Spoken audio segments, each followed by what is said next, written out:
Hello et bienvenue dans cette nouvelle vidéo. Aujourd'hui, je te propose de faire une petite séquence sur chaise. Alors, très rapide, mais qui va te permettre de bouger quasiment dans tous les sens. Allez, va chercher ta chaise et viens t'installer confortablement. Plutôt en avant de la chaise si tu vois que tes pieds ne touchent pas complètement le sol, pour qu'ils soient bien à plat sur le sol, avec les mains en appui sur tes cuisses, juste pour sentir la connexion entre le haut et le bas du corps. Tu vas pouvoir fermer tes yeux. Bien prendre conscience de tes pieds sur le sol et de tes mains sur tes cuisses.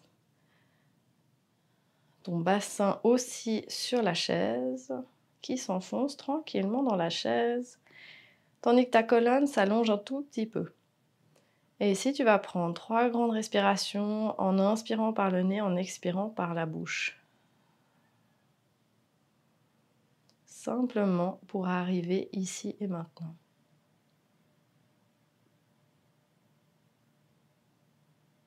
Au bout de la 3e expiration, si tu veux, tu peux ouvrir les yeux. Tu vas ensuite venir placer une cheville au-dessus de la cuisse opposée. Tu grandis un tout petit peu. Si tu veux, tu peux avancer un petit peu avec le haut du dos. Pas besoin forcément de forcer l'ouverture de la hanche.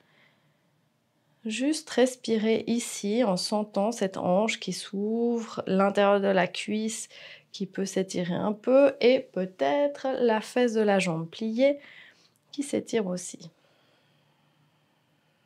On va faire 5 respirations de chaque côté dans chacune des postures. Ensuite, tu viens changer de sens. De nouveau, tu peux te pencher un tout petit peu en avant. Quand tu te penches en avant, c'est vraiment depuis le bassin. Donc, c'est pas que tu viens arrondir le haut du corps. Au contraire, la poitrine, elle continue à s'ouvrir. Tu respires ici tranquillement.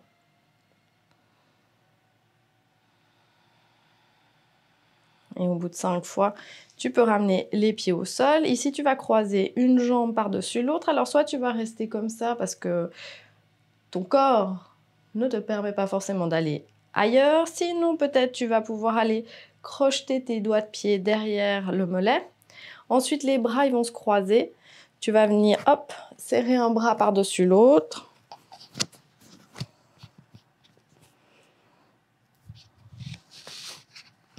Ensuite, tes bras, ils vont se croiser.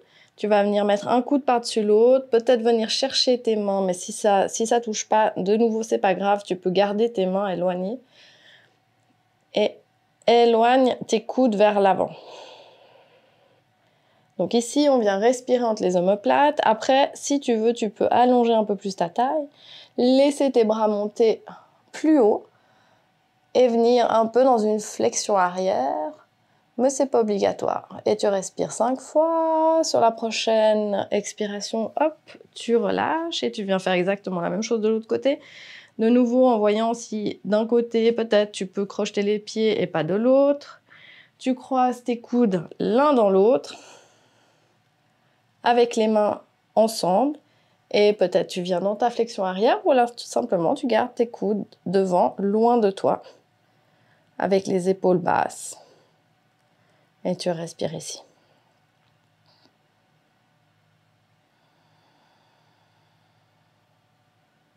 Encore une inspiration. Prochaine expiration, tu relâches tranquillement.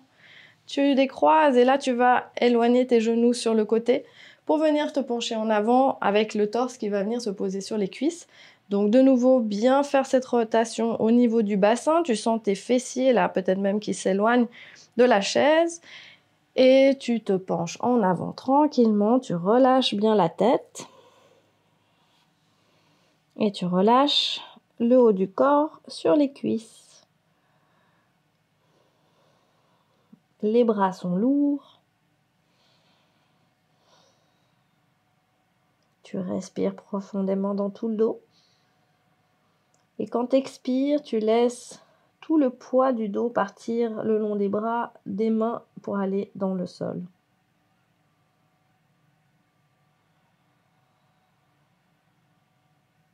Prochaine inspiration, tranquillement tu reviens. Et là, tu vas pouvoir aller chercher soit l'arrière de la cuisse, on va venir étirer l'arrière de la jambe en venant avec soit l'arrière de la cuisse dans les mains, soit le mollet, soit le pied. Et tu allonges comme ça ta jambe vers l'avant. Donc, selon, elle va peut-être être ici, ça va très bien. Ou ici, ou plus haut. Ça n'a pas tellement d'incidence. Ce qui est important, c'est de venir donner de l'espace là derrière, peut-être même dans le mollet avec le pied flex. Par contre, dans le genou, attention à pas trop étirer. Et tu peux rester ici en allongeant toujours le bas du dos. 5 respirations. Ensuite, tu relâches tranquille. Et tu viens faire exactement la même chose de l'autre côté. Hop là. Respire bien, relâche bien l'épaule là. Ou les deux épaules si tu as les deux mains qui tiennent la jambe. Continue à allonger depuis le bas du ventre. Respire bien, tu peux regarder ton gros orteil si tu as envie. Et après 5 respirations, tu relâches. Tu vas venir ensuite peut-être te caler un tout petit peu plus en arrière, c'est pas grave si du coup tu te retrouves sur les doigts de pied, pour pouvoir aller regarder derrière toi, surtout avec l'épaule, et faire un twist. Donc dans ce twist, tu essayes de garder ton nombril vers l'avant. Comme tu peux constater, mon bassin il a bougé, parce que tout d'un coup je me retrouve avec les deux genoux qui sont plus sur la même ligne. J'essaie de garder mes deux genoux sur la même ligne pour que ma torsion elle se fasse vraiment dans le haut du corps. Donc je vais pas aller forcément très très loin parce que la cage thoracique elle a moins de mobilité que le bas du dos. Mais comme ça, je viens pas tirer dans mes lombaires et dans les muscles du bas du dos. Et après 5 respirations, on va se retourner de l'autre côté. De nouveau, en faisant attention à garder les genoux sur la même ligne, le nombril plutôt pointé vers l'avant. Et on va chercher à tourner surtout dans la cage thoracique.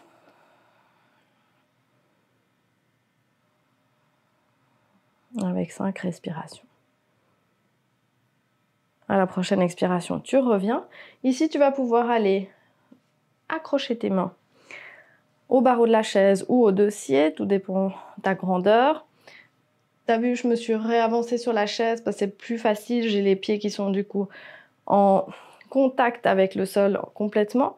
Et je vais venir ici un peu faire comme la proue en laissant mes épaules s'ouvrir. Par contre, je garde mes côtes un peu serrées.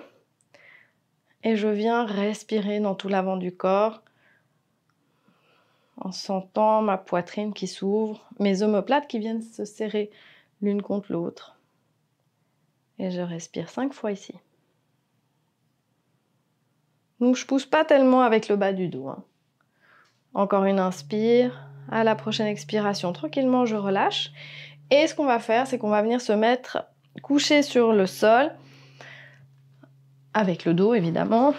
Ici, alors, petit truc, c'est que l'idée, c'est d'avoir les talons en appui sur quelque chose. Donc si tu vois que quand tu te tournes sur ta chaise et que tu viens coller l'arrière de tes genoux à la chaise, tes talons ils sont surélevés, soit tu mets un livre dessous, soit tu mets une brique si tu as une brique de yoga. Mais si, comme moi, ici, tu as une chaise qui est un petit peu en pente, tu vas pouvoir simplement la retourner. Évidemment, il faut que tu aies un trou là pour tes pieds et tes jambes. Mais si tu as ce genre de chaise, tu peux simplement la retourner. Et là, le miracle va se produire. Hop, je vais venir caler mes genoux dans la chaise. Je pose mon bassin. Et quand je me mets sur le dos, hop, mes talons restent sur la chaise. Et là, il n'y a plus qu'à venir se reposer sur le sol, se poser vraiment de manière la plus naturelle possible, la plus relâchée possible. Au fur et à mesure des expirations, le corps va s'alourdir un petit peu plus sur le sol. Cette position, elle permet d'avoir aussi le poids des jambes qui vient se placer dans le bassin et qui aide du coup le bassin à venir s'ancrer dans le sol, mais aussi le dos à se relâcher plus facilement. Et en plus, il y a une sorte d'inversion. Du coup, ça permet à tes jambes de s'alléger un peu. Et bien ici, tranquillement, tu peux y rester le temps que tu veux. Moi, je vais te souhaiter une belle journée ou une belle nuit. Et j'espère que cette séquence t'a plu. Alors, à tout bientôt. Ciao, ciao!